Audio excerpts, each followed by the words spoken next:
महापुरुषों के चरित्रों में। जो उपासक निकम्मा पड़ा रहना अपने को समझता है साधना, नहीं, सिद्धों वाले आचरण नहीं करना। उनकी भगवदाकार वृत्ति है, वो खड़े हैं या पड़े हैं, चल रहे हैं या खा पी रहे हैं या विषयी पुरुषों के बीच में भी बैठे, कोई फर्क नहीं पड़ता। कर्माणि श्रुति बोधितानि नितराम कुर्वन्तु मां गूढ़ाश्चर्य रसास्रगादि विषयान ग्रहणन्तु मुञ्चन्तु वा। जिस समय वो बहिर्मुख पुरुषों के पास बैठे हैं उस समय भगवदानंद में डूबे हुए, एक एक वृत्ति भगवदाकार है। आप उनका अनुकरण न करें, उनके वचनों का अनुकरण करें जो उनके वचन कह रहे हैं।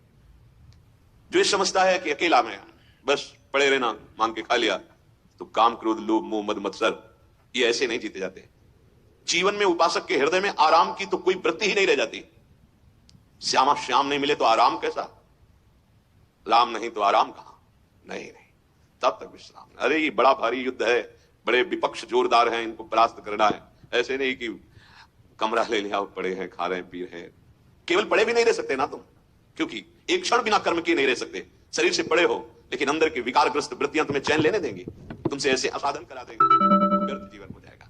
इसलिए सदैव भगवत कार्यों में इस शरीर को खूब लगाए रखो। भगवत कार्यों में, जो ये सब भगवत कार्य हैं, अगर आप गृहस्थ में तो सब भगवत कार्य, विरक्त में तो प्रगट के भगवत कार्यों में प्रभु की सेवा संपादन करने के लिए पूरे शरीर की ताकत लगा दो। इसमें प्रमाद स्थिति नहीं। हम केवल भजन को समझते, एकांत बैठे तो भजन हो रहा है, अब देखो क्या हो रहा है, अंदर मनन करके देखो। अब जब हम श्रृंगार करते हैं तो देखो मन बुद्धि पूरा लगेगा, नहीं तो श्रृंगार बिगड़ जाएगा। जरा भी मन हटा तो श्रृंगार परिचय बताने लगता है प्रभु के श्री अंगों का कि आज एकाग्रता पूर्वक प्रियता के भाव से नहीं किया गया है। जरा सी वृत्ति बाहर चली जाए तो आपका श्रृंगार बिगड़ जाएगा। पहले मनन होता है, आज ऐसे फूल बंगला बनाएंगे, आज ऐसी पोशाक होगी, आज ऐसी नथ होगी, ये मानसिक हो रहा है।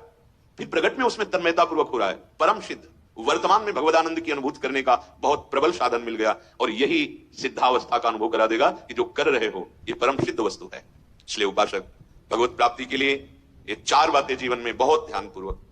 पहला निरंतर नाम जप, दूसरा सत्संग। सत्संग बहुत बड़ी प्रेरणा देता है हमें भगवत प्राप्ति की। असत आचरणों की त्यागने की सामर्थ्य सत्संग से मिलती है। और तीसरा शास्त्रों का स्वाध्याय अनिवार्य है। और चौथा भगवत सेवा। इससे पूर्णता की प्राप्ति हो जाएगी, अर्थात आपकी स्वीकृति हो जाएगी।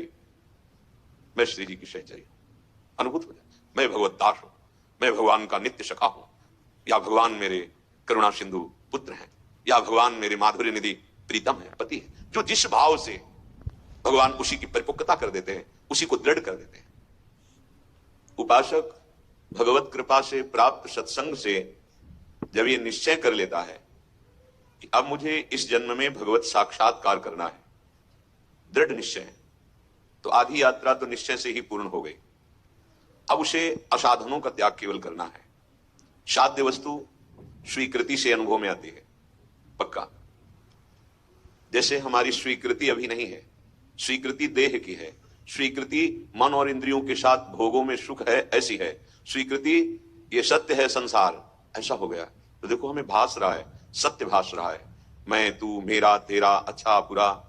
स्वीकृति ये इतना कठोर हृदय कर देती है, भाई भाई की छोटी सी संपत्ति के लिए हत्या कर देता है, इतना कठोर हृदय कर देता है, पूज्य जनों का अपमान निरादर बड़ा।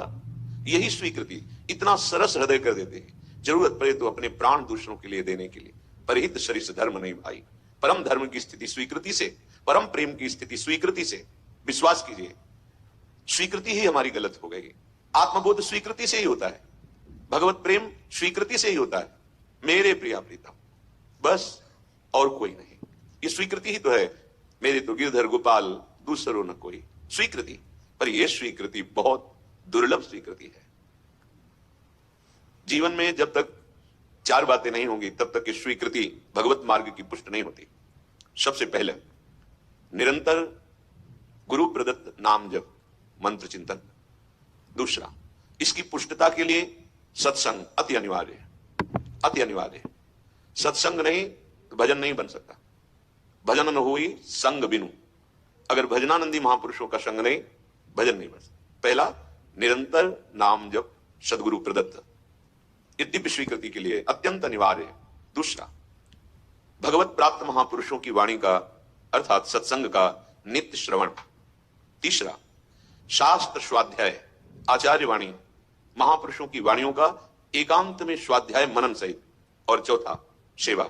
गुरु सेवा, इष्ट सेवा, परिवार की सेवा, समाज की सेवा, राष्ट्र की सेवा, विश्व की सेवा। ये 4 ऐसी महामहिमामयी साधन वृत्ति है जिससे ऐसी दिव्य स्वीकृति होगी कि असाधन अपने आप मिट जाएगा और दिव्य साधन संपत्ति प्रकाशित हो जाएगी। पहला, गुरु प्रदत्त नाम मंत्र, अभ्यास निरंतर का। दूसरा, महत्पुरुषों का संग, सत्संग। तीसरा, अध्यात्म वृत्ति को पुष्ट करने वाले महापुरुषों की वाणी, शास्त्रों का स्वाध्याय नियमित रूप से।